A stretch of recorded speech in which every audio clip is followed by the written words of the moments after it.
করে একবার জাগায় দিবেন, আবার নামায় দিবেন না। আশহাদু আল্লা ইলাহা ইল্লাল্লাহ ওয়া আশহাদু আন্না মুহাম্মাদুর রাসূলুল্লাহ। কথা বুঝেননি? এই বেদাতি হুজুরকে বলবেন যে হুজুর এই হাদিসটা আছে কোথায়? হাদিসের কিতাবে থেকে দেখাতে হবে। সেটা হলো যে বেদাতি বারবার শব্দটা আসছে, যারা বেদাতি করে তাদেরকে একজন ডাকছেন কি যে এইভাবে করা যাবে না। আচ্ছা, আমি বক্তব্যটা শেষ করি, তারপর আমরা শুনতে বলবো। বারবার বেদাতি বলতেছে, বিষয়টা কেমন লাগে হচ্ছে না না না না না, বারবার কেন বলছি, বারবার কেন বলছি শুনেন। যারা এটা করে, আমি বারবার কেন বলছি শুনেন। আমরা এটা বলি 17 রাকাত সালাতে 17 বার অন্তত বলি না? ফরজ সালাত কয় রাকাত? 17 বার বলি। কিন্তু বেদাতীরা চাচ্ছে না যেন বলতে না পারে, কেননা কাদের বিরুদ্ধে দোয়া আছে এখানে। কথা বুঝেননি? কথা কি বুঝলেন? দালালি করলো কারা? আল্লাহ এদেরকে বোঝার তৌফিক দান করুন। ওটা কথা না, আমিন জুড়ে বলতে হবে, কথাই ঠিক। যদি ওই বুঝটা হাদিসের না দেয়, আল্লাহকে দোয়া করি আল্লাহ ভালোভাবে বুঝটা দান করুন। ইমাম যখন আমিন বলবে তখন তোমরা আমিন বলো।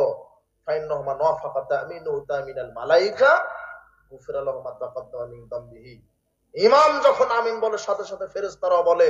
ফেরেশতার আমিনের সাথে যদি তোমাদের আমিন মিলে যায়, আল্লাহ তোমাদের বিগত সব পাপ ক্ষমা করে দেন। ইমাম যখন আমিন বলে তখন তোমরাও বলো, গায়রিল মাগদুবি আলাইহিম ওয়ালাদ-দাল্লিন। ইমাম বলেছে এখনো মেরে দিলেন কেন? কথা বুঝেননি? হাদিস আছে ইযা আম্মানাল ইমাম, ইমাম ইমাম যখন বলবে তখন তোমরা বলো গায়রিল মাগদুবি আলাইহিম ওয়ালাদ-দাল্লিন।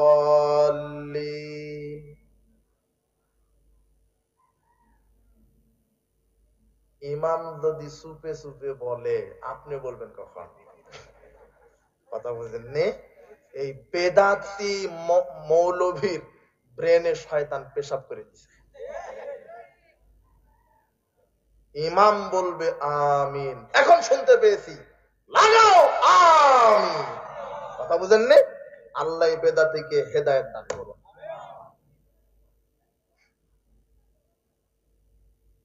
মসজিদ কম্পিত হয়ে যেত, কম্পন সৃষ্টি হতো সালাফগণ সাহাবীগণ যখন আমিন বলতেন।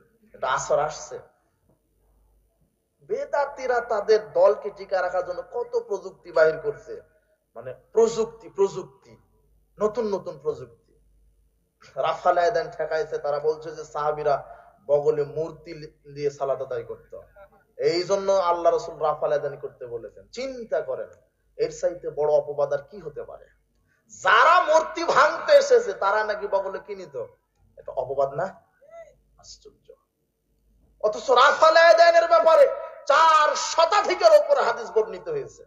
আমরা নাকি হাত নাচায় সালাত আদায় করি। সহ্য করা যায়? আল্লাহকে হেদায়েত দান করুন। তো বলছিলাম আমিন জুড়ে বলবেন। তাহলে কিয়াম, দাঁড়িয়ে সালাত, তাকবীরে তাহরিমা, সূরা ফাতিহা। 4 নাম্বার বলেছি রুকু করা, 5 নাম্বার রুকু থেকে ওঠা, মনে আছে না? 6 নাম্বার রুকু থেকে সোজা হয়ে দাঁড়ানো, 7 নাম্বার কি বলেন? 7 নাম্বার 7 অঙ্গে সেজদা করা, 8 নাম্বার সেজদা থেকে উঠা, 9 নাম্বার 2 সেজদার মাঝখানে স্থির হয়ে বসা, 10 নাম্বার তাদিল আরকানগুলি ধীরস্থিরতার সাথে আদায় করা, 11 নাম্বার কি? শেষ বৈঠকে বসার পদ্ধতি যেহেতু আসছে, শেষ বৈঠকে যখন বসবেন, হ্যাঁ 2 বৈঠক আছে না, 3 এবং 4 রাকাত বিশিষ্ট সালাতে। প্রথম বৈঠকে আপনি বাম পায়ের পাতার উপরে বসবেন, আর শেষ বৈঠকে বাম পাটা ডান পায়ের নলা দিয়ে বাহির করে দিবেন। কথা কি বুঝলেন? বাম পাটা ডান পায়ের নলা দিয়ে কি করে দিবেন? বাহির করে দিয়ে নিতম্বের উপরে বসবেন। আর সালাতের শুরু থেকে শেষ পর্যন্ত সব সময় আপনি দাঁড়িয়ে থাকেন, রুকুতে যান, সব সময় সেজদা যেখানে দিবেন তার এরিয়ার মধ্যে যেন দৃষ্টি থাকে। কথা বুঝেছেন? কিন্তু যখন তাশাহুদের বৈঠকে বসবেন তখন দৃষ্টি থাকবে তর্জনী আঙ্গুলের উপরে। দেখেন মধ্যমা আঙ্গুলটা ভাঁজ করবেন, বৃদ্ধাঙ্গুলির পেটটা মধ্যমা আঙ্গুলের নখের উপরে রাখবেন, আর অনামিকা আর কনিষ্ঠ আঙ্গুলটি ভাঁজ করে দিলেন, আর তর্জনী আঙ্গুলটা এইভাবে দিবেন। 53 নাই, হাদিসে এই ভাষাটা আসছে। হালকা করে ইশারা করবেন, কিন্তু টপ করে একবার জাগায় দিবেন আবার নামায় দিবেন না। আশহাদু আল্লা ইলাহা ইল্লাল্লাহ ওয়া আশহাদু আন্না মুহাম্মাদুর রাসূলুল্লাহ। কথা বুঝেননি? এই বেদাতি হুজুরকে বলবেন যে হুজুর এই হাদিসটা আছে কোথায়, হাদিসের কিতাবে থেকে দেখাতে হবে। একটা কথাই বলি, সেটা হলো যে বেদাতি বেদাতি বারবার শব্দটা আসছে। হ্যাঁ যারা বেদাতি করে হ্যাঁ। তাদেরকে নিয়ে একদিন ডাকছেন কি যে এইভাবে করা যাবে না, এটা সেটা বুঝে দিন। আচ্ছা আমি বক্তব্যটা শেষ করি, তারপর আমরা শুনতে বলবো। বারবার বেদাতি বেদাতি বলতেছে, বিষয়টা কেমন জানি হচ্ছে না? না না না না না, বারবার কেন বলছি, বারবার কেন বলছি শুনেন। না না, যারা এটা করে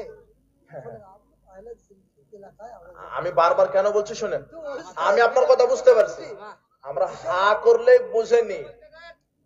শুনেন, আমি হা করলে তো বুঝেন আপনি কি বলতে চাচ্ছেন, আমরা তো বুঝি কিছু হলো। আচ্ছা, বেদাতি বেদাতি বারবার বলতে যাচ্ছি মানে সলাতের কথা 82 বার আল্লাহ কেন বললেন?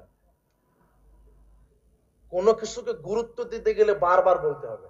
এক গ্লাস দুধ, শুনেন, এক গ্লাস দুধ, হ্যাঁ এক গ্লাস দুধ, আমার কথা শুনেন, আপনার কথা বলেন না, আমি এটাকে গুরুত্ব দেওয়ার জন্য বলছি। এক গ্লাস দুধ আর এক গ্লাস পেশাব, এক গ্লাস দুধ আর এক গ্লাস পেশাব। গালি দিয়ে তো তাকে আনতে পারবেন না। গালি না মামা, গালি না তো, গালি না,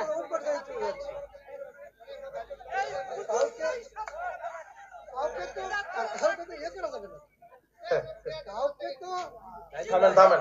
আচ্ছা ঠিক আছে,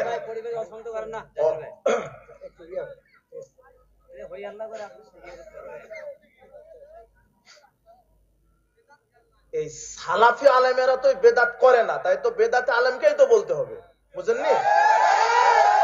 মানে যে এই আমলটা করছে তাকে বলতে হবে যে আপনি আমলের দলিলটা দেন। ওই যে মিডিয়া আছে না, ওর মাধ্যমে দাওয়াত পৌঁছে যাবে, ও তো নাই। আমি কিন্তু মিডিয়ার দিকে তাকিয়ে কথা বলছি।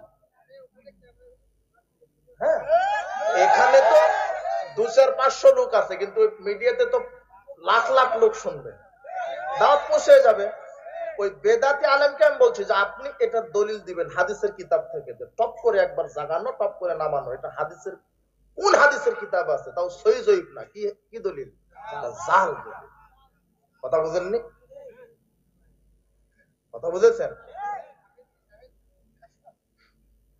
কত বেদাত নিবেন? আপনার এই বেদাতি হুজুর সালাতের নিয়ত তৈরি করে ফেলেছে এরা, অথচ অথচ একটা একটা সানা দিয়ে সব সালাত আদায় করা যাবে, একটা সানা পাঠ করে।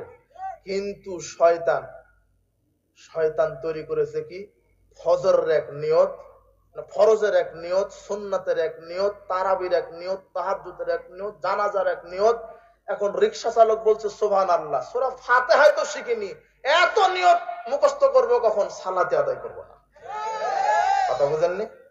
অথচ অথচ এই যে নিয়তটা, নাওয়াইতু আন উসাল্লি লিল্লাহি তাআলা ফিজ যুহরি আরবা রাকা, ফিল আসর আরবা রাকা, এই যে আরবিতে নিয়তটা মাইরা দিল হুজুর, ওই হুজুরকে আপনি ধরবেন যে এই যে সালাতে মুখে আমরা নিয়ত পাঠ করলাম, এটা পৃথিবীর কোন হাদিসের কিতাবে আছে আরবিতে লেখা? সহিহ না, জয়ীফ না, কি হাদিস চাইবেন? কোন আপত্তি আছে? জাল হাদিস একটা। আপনার হাফেজ সাহেব বলে সাদাকাল্লাহুল আযীম, এই হাফেজ সাহেবকে ধরবেন। হাফেজ সাহেব এই যে কোরআন তেলাওয়াত শেষে মাইরা দিলেন সাদাকাল্লাহুল আযীম, এটা পৃথিবীর কোন হাদিসের কিতাবে? সহিহ না, জয়ীফ না, কি হাদিস? অথচ আয়েশা রাদিয়াল্লাহু তাআলা বলছেন, রাসূল সাল্লাল্লাহু আলাইহি ওয়াসাল্লাম কোরআন তেলাওয়াত শেষ করতেন, তখন বলতেন সুবহানাকা আল্লাহুম্মা বিহামদিকা আশহাদু আল্লা ইলাহা ইল্লা আনতা আস্তাগফিরুকা ওয়া আতুবু ইলাইক। এই হাদিসটা কোথায় আছে? নাসাইয়াস সুনানুল কুবরা 10140, 10167, অনেক হাদিস আসছে এই কুবরার ভিতরে। এই হাদিসটা দেখে নেবেন। কেন হাদিসের উপরে আমল করা যায় না? আপনি কেন ওই বেদাতটা আবিষ্কার করলেন? আপনি বেদাত যে কত খারাপ এটা বুঝতে পারেননি, তাই আপনার গাটা জ্বলে। বেদাতের উপরে রাসূল বলছেন সহিহ বুখারীর হাদিস, মান ফামান আহাদাসা ফিহা হাদাসান আও আও মুহদিসান, যে ব্যক্তি বেদাত করলো, বেদাতিকে আশ্রয় দিল, তার উপরে লানাল্লাহি ফালাইহি লানাতুল্লাহ ওয়াল মালাইকাতু ওয়ান নাস আজমাইন, তার উপরে আল্লাহর লানত, ফেরেশতার লানত, সমস্ত মানব মণ্ডলীর লানত, লা ইউকবালু মিনহু সারফুল আদল। বেদাতির ফরজ নফল ইবাদত কবুল হয়। আমি কি এমনি বলছি? আমি কি এমনি বলছি যে বেদাত কত খারাপ, বেদাত কত খারাপ? আপনি ওযুর দোয়া তৈরি করলেন, থাক, এগুলি বলতে গেলে সারা রাত চলে যাবে।